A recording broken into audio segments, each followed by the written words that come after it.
सुर में गाना सीखिए पाधानीसा ऐप के साथ AI powered personal music teacher from Saregama. There are times in the life of every nation when all its energies and resources must be devoted to the achievement of a great aim, and when faith in this aim has to be consciously reaffirmed. We have armies in the field, we have men who are bravely risking their lives and performing feats of valor. Their dedication is unconditional. They do not ask questions. It is for us to assure them that we are with them heart and soul, and just as we honor their great sacrifices, we shall see that they are honored by posterity when we are called to account for all that we have thought and done.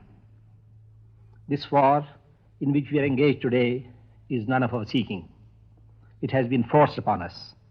We have done as much as any people could to stand by our national commitment to peace. We have desired peace with all our heart and worked for it with all our strength. We wish no one ill.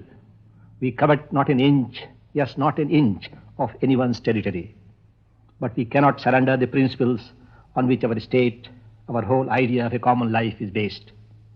And this is indeed what we are being asked to do. For Kashmir is not only a part and a lovely part of India, but its being a part of India represents a noble principle, not only for our culture, but for the culture of mankind. There were dark days in our life when the demand for partition of the country appeared as an ominous precondition for our independence. Its monstrous implications were ignored by its advocates.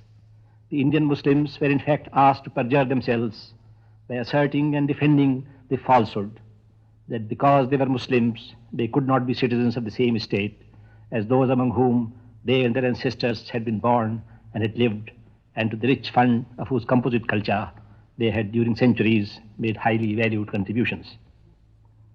They were being asked to uproot themselves, abandon hearth and home, neighbor and culture, friendship and goodwill. And now we Indians, we Hindus, Muslims, Sikhs, Christians and Parsis, we for whom India is and always has been one country, our home, are being asked at the point of the sword to admit that Kashmir cannot legitimately belong to India because the vast majority of Kashmiris are Muslims and must be offered up to Pakistan. That shall not, cannot be. Let us at this moment strengthen our faith in ourselves and our ideals.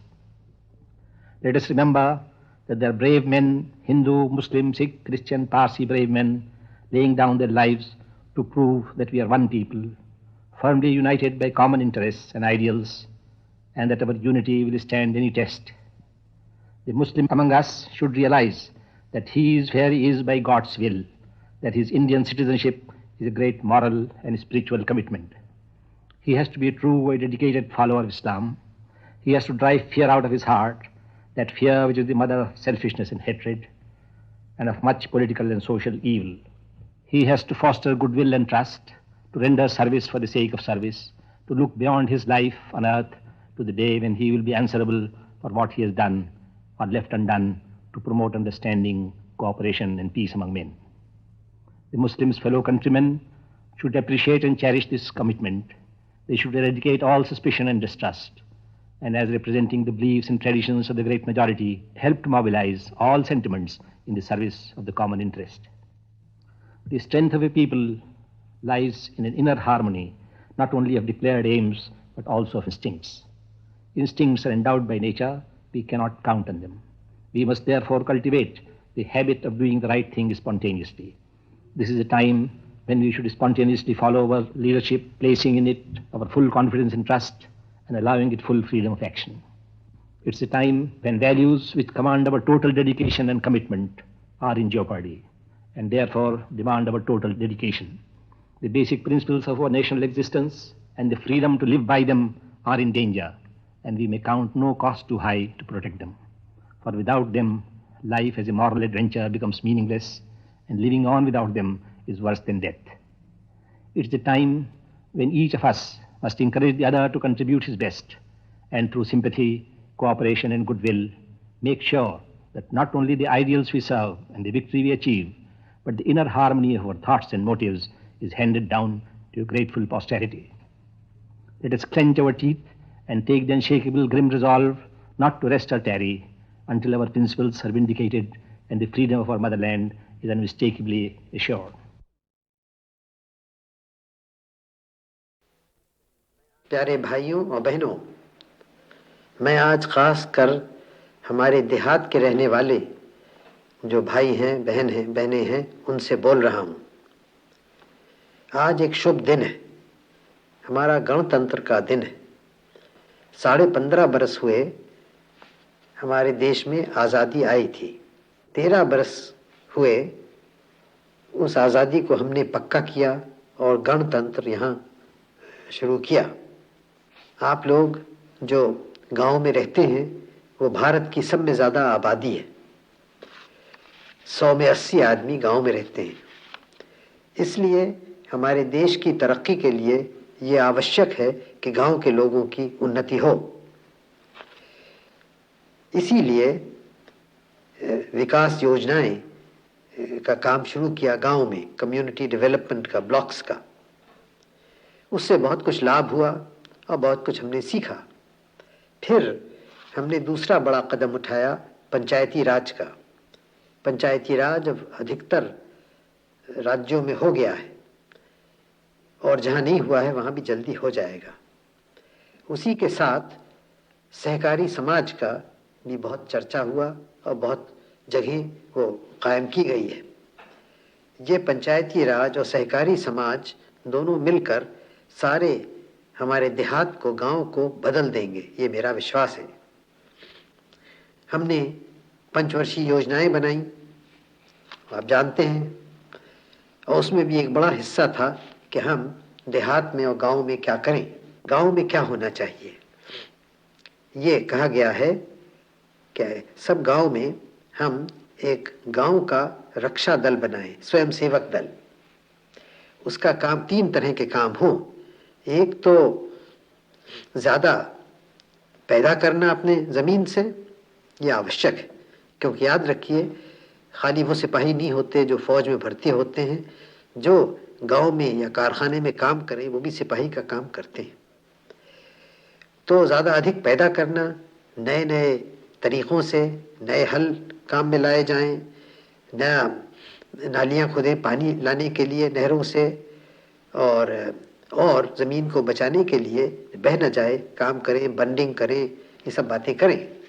और खाली गल्ला न पैदा करें, गल्ले के अलावा सब्जी, तरकारी और फल वगैरह पैदा करें। इससे गांव की हैसियत अच्छी होगी और गांव की आमदनी बढ़ेगी।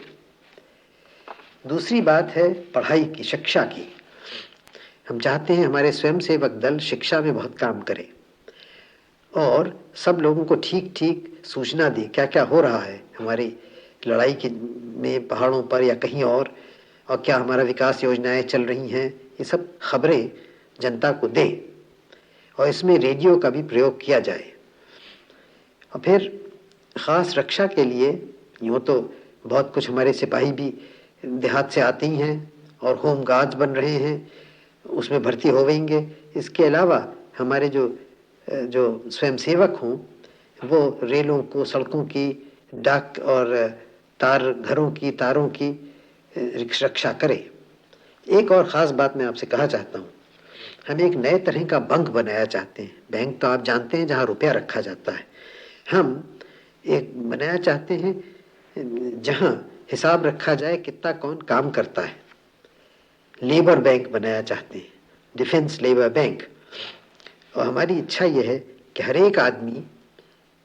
एक तगड़ा आदमी 12 दिन साल में अपना काम उसको दे, बैंक में जमा कर दे। तो अगर आप सोचें 20 करोड़ आदमी इस तरह से काम करें तो साल भर में उनकी काम से 300 करोड़ का लाभ हो सकता है। ये सब पैसा गांव में रहेगा और आप ही के गांव की उससे तरक्की होगी। तो इससे तो बहुत बहुत अच्छी चीज़ है ये। और अगर सब लोग इस काम को करें तो बहुत जल्दी गांव की उन्नति होगी। आज आप एक प्रतिज्ञा ले रहे हैं। आज शुभ दिन है और प्रतिज्ञा है जो कुछ दिन हुए यहाँ लोकसभा में हम सबों ने ली थी। ये प्रतिज्ञा में ख़ास है कि हम देश की रक्षा करेंगे और और अपना कर्तव्य जो कुछ है हम करेंगे। ये बहुत ज़रूरी है और इसको आप सोच समझ के अच्छी तरह से लीजिए और फिर इस पे अमल कीजिए, इस कर्तव्य को पूरा कीजिए।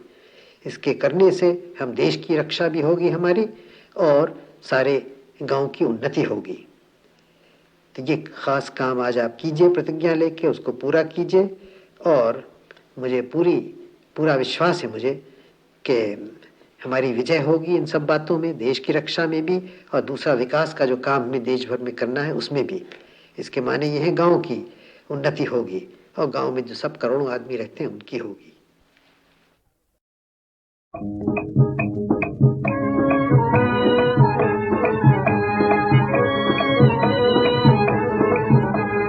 याद यार याद भी तेरी कमाल है, तेरे बगैर हिज्र में जीना मुहाल है। याद यार याद भी तेरी कमाल है, तेरे बगैर हिज्र में जीना मुहाल है।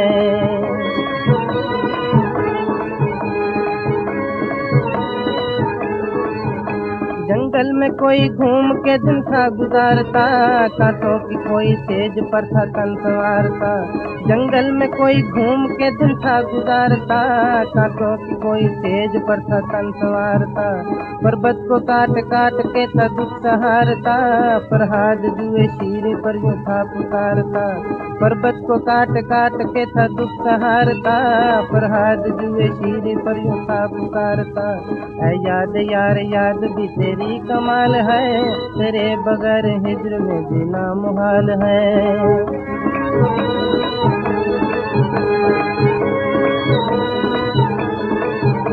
रांझे को तूने प्यार से जोगी बना दिया, जोगी बना के हीर का जलवा दिखा दिया। रांझे को तूने प्यार से जोगी बना दिया, जोगी बना के हीर का जलवा दिखा दिया। ससी को ऐसे दर्द का सागर पिला दिया, पुन्नू को इसकी कब्र पर ला कर बिठा दिया। ससी को ऐसे दर्द का सागर पिला दिया, पुन्नू को इसकी कब्र पर ला कर बिठा दिया। हाय ये तेरी दहर में कैसी मिसाल है, तेरे बगैर हिज्र में जीना मुहाल है। ऐ याद यार याद भी तेरी कमाल है, तेरे बगैर हिज्र में जीना मुहाल है।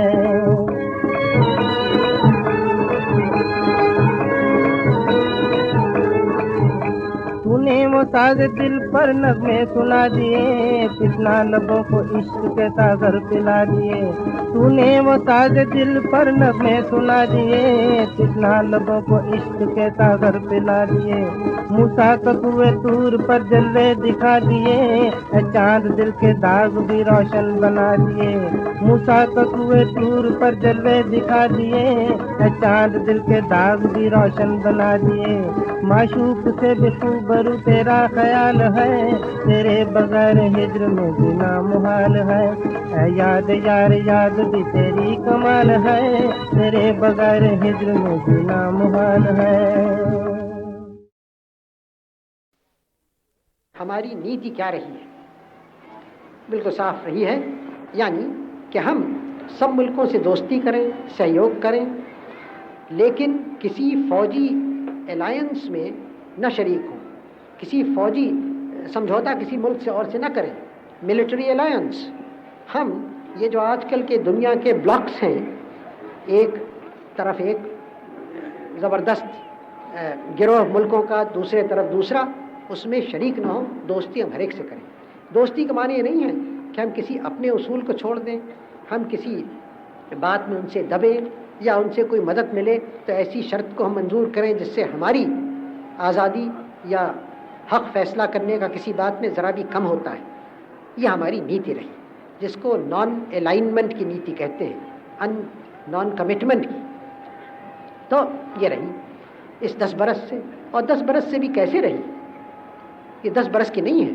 अगर ज़रा आप पीछे जाइए, कम से कम उस 10 बरस के 20 बरस पहले कांग्रेस के आप रेजोल्यूशन वगैरह देखिए, वो सब इसी तरफ इशारा करते हैं। उस वक्त के सवाल आज के तो नहीं थे, लेकिन दिमाग उसी तरफ झुकता था, क्योंकि एक ही तरीका था हिंदुस्तान के बढ़ने का और दुनिया के सवालों का सामना करने का। तो वो उस वक्त था। चुनाचे हम आसानी से, बगैर बहुत गौर भी किए, इस नतीजे पे पहुँचे कि हम इस ढंग से हमारी फॉरेन पॉलिसी चलेगी।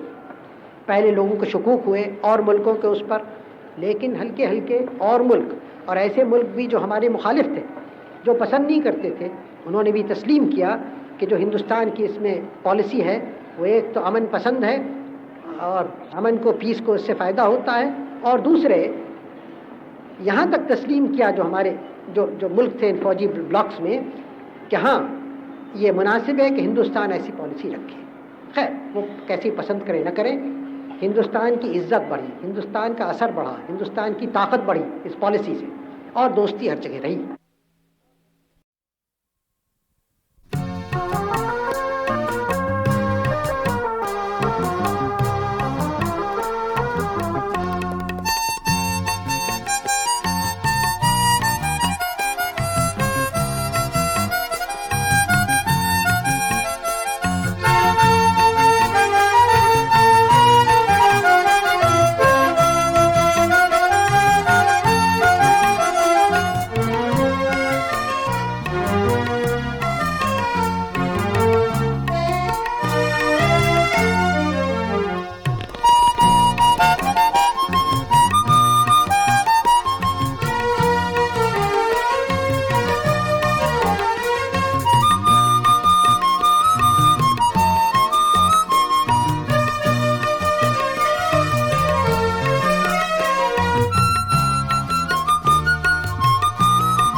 करोड़ों लोग जो भारत में रहते हैं, उनका मन, उनका काम का तरीक़ा, उनका रहन सहन बदलना ये बड़ी कठिन बात है, हो रहा है।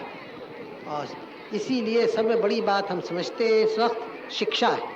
शिक्षा फैले, कोई पुरुष बच्चा न रहे, बड़ा बच्चा न रहे जिसके पास शिक्षा नहीं है, क्योंकि आखिर में शिक्षा से बढ़ते हैं। आजकल का संसार, आजकल की दुनिया आप जानते हैं यंत्रों की है, मशीनों की है, कलों की है।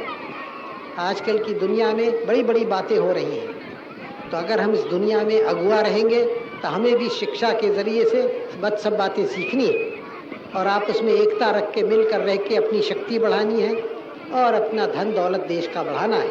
इससे सब लोगों का लाभ हो, कुशल हो। ये बड़ा काम है। 15-16 वर्ष हुए हमें स्वराज मिले और हमने इस 15-16 वर्ष में बहुत कुछ बड़े काम किए, लेकिन अभी तक बहुत बाकी है। और मैं समझता हूँ कि अभी एक और 10-15 बरस में हम इस पड़ाव तक पहुँचेंगे। यूँ तो कोई देश कभी आखिर पड़ाव पे पहुँचता नहीं है, उसकी यात्रा देश की हमेशा चलती जाती है, चलती जाएगी। हमारा देश हज़ारों बरस पुराना है और हज़ारों बरस और जाने कितना रहे, बढ़ता जाएगा। लेकिन एक एक यात्रा को पूरा करेंगे, फिर दूसरी यात्रा शुरू करेंगे। एक यात्रा हमने पूरी की स्वराज की, अब दूसरी यात्रा है जिस पे हम चल रहे हैं, जिसमें सारी जनता को आगे बढ़ाना है और दरिद्रता गरीबी को निकाल देना है। ये ज़्यादा कठिन बात है, लेकिन मैं आशा करता हूँ कुछ वर्षों में 10, 12, 15 वर्ष में इसमें भी हमारी जीत होगी, क्योंकि बड़ा काम है सारे देश को बढ़ाना। लेकिन ये जब ही होगा जब हमारे परिश्रम से होगा। कहीं और लोगों के पैसा देने से तो हमारी कठिनाई दूर नहीं होगी, हमारी दरिद्रता नहीं जाएगी। हम और देशों से पैसा मांगते हैं और पैसा हमें मिलता भी है और उसका हम धन्यवाद देते हैं। लेकिन याद रखिए, कोई देश और देशों के उसको ढकेलते नहीं है बढ़ने के लिए, खुद अपने परिश्रम से, मेहनत से, अपनी अकल से बढ़ता है। आपके यहाँ ये पुल बना है, यह आपके असम को मुबारक हो, बधाई हो आपको, क्योंकि ये चीज़ आपके असम के लाभ की है, असम की जनता की, और एक नमूना है असम के और सारे भारत के काम का, जिसमें हम सबों को खुश होना चाहिए और जो लोग इसको बनाते हैं उनको बधाई देनी चाहिए।